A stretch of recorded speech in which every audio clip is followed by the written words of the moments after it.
ನನ್ನ ಕ್ಯಾರೆಕ್ಟರ್ ಇಷ್ಟು ವರ್ಷ ಜನ ಈ ಒಂದು 5 ವರ್ಷದ ಜರ್ನಿಯಲ್ಲಿ ಏನು ನೋಡ್ಕೊಂಡು ಬಂದಿದ್ದಾರೋ ಕೈಂಡ್ ಆಫ್ ಬಜಾರಿ ಕ್ಯಾರೆಕ್ಟರ್ಸ್, ಗಂಡನಿಗೆ ಟಾರ್ಚರ್ ಕೊಡೋ ಅಂತ ಹೆಂಡತಿ, ಇದಕ್ಕೆ ಕೈಂಡ್ ಆಫ್ ಅದು ಏನಿದೆಯೋ ಅದ್ರ ನೆಕ್ಸ್ಟ್ ವರ್ಷನ್ ಅಂತಾನೆ ಹೇಳ್ಬೋದು. ಸಿನಿಮಾದಲ್ಲಿ ಕಂಪ್ಯಾರಿಸನ್ ಇಲ್ವೇ ಇಲ್ಲ ಅದಕ್ಕೂ ಇದಕ್ಕೂ. ಬಟ್ ಅಮೃತಾಂಜನ್ ಇರೋ ಮಾತಾಡ್ತೀನಿ ಅಮೃತಾಂಜನ್ ತಲೆಗೆ ಹಚ್ಕೊಂಡಿದ ತಕ್ಷಣ ನನಗೆ ಶಾರ್ಟ್ ಫಿಲ್ಮಲ್ಲಿ ಏನೇನು ಐಡಿಯಾಸ್ ಬರ್ತಾ ಇತ್ತೋ, ಅಮೃತಾಂಜನ್ನ ಹಚ್ಕೊಂಡಿದ ತಕ್ಷಣ ಏನೇನು ಐಡಿಯಾಸ್ ಬಂತೋ ನನಗೆ ಶಾರ್ಟ್ ಫಿಲ್ಮಲ್ಲಿ, ಅದ್ರ ಎಕ್ಸ್ಟೆಂಡೆಡ್ ವರ್ಷನ್ ಅಂತಲೇ ಹೇಳ್ಬೋದು ಸಿನಿಮಾ.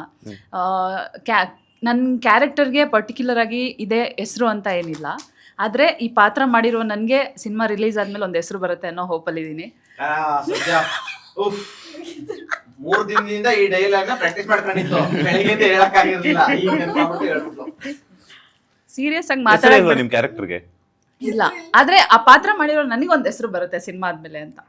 ಸಿನಿಮಾದಲ್ಲಿರುವಂತ ಕ್ಯಾರೆಕ್ಟರ್ಗೆ ಹೆಸರಿಲ್ಲ, ಆದ್ರೆ ಫ್ಯಾಮಿಲಿ ಆಡಿಯನ್ಸ್ಗೆ ಗಂಡ ಸಿನಿಮಾ ನೋಡ್ತಾ ಇದ್ರೆ ಹೆಂಡತಿಗೆ ತೋರಿಸ್ಬೇಕು ಅಂತ ಗಂಡನಿಗೆ ಅನ್ಸುತ್ತೆ, ಹೆಂಡತಿ ನೋಡ್ತಾ ಇದ್ರೆ 100% ನನ್ನ ಗಂಡನ ಕರ್ಕೊಂಡು ಹೋಗ್ಬೇಕು ಅಂತ ಅನ್ಸುತ್ತೆ. ಇನ್ನೋ ಚಾನಲ್ ಹಿಂಗೆ ಹೇಳ್ದೆ ನಾನು, ಅದನ್ನೇ ಕಾಪಿ ಮಾಡ್ಬಿಟ್ಟು ಇವಳು ಹೇಳ್ತಾಳೆ. ಅಲ್ಲಲ್ಲ ಸರ್, ನನ್ಗೇನಂದ್ರೆ ಗಂಡ ಹೆಂಡತಿ ಇಬ್ರು ಒಟ್ಟಿಗೆ ಹೋಗಲ್ಲ ಹಂಗಾದ್ರೆ. ಇಲ್ಲ, ಅವ್ರ ಫ್ರೆಂಡ್ಸ್ ಜೊತೆ ಹೋಗ್ಬೇಕು.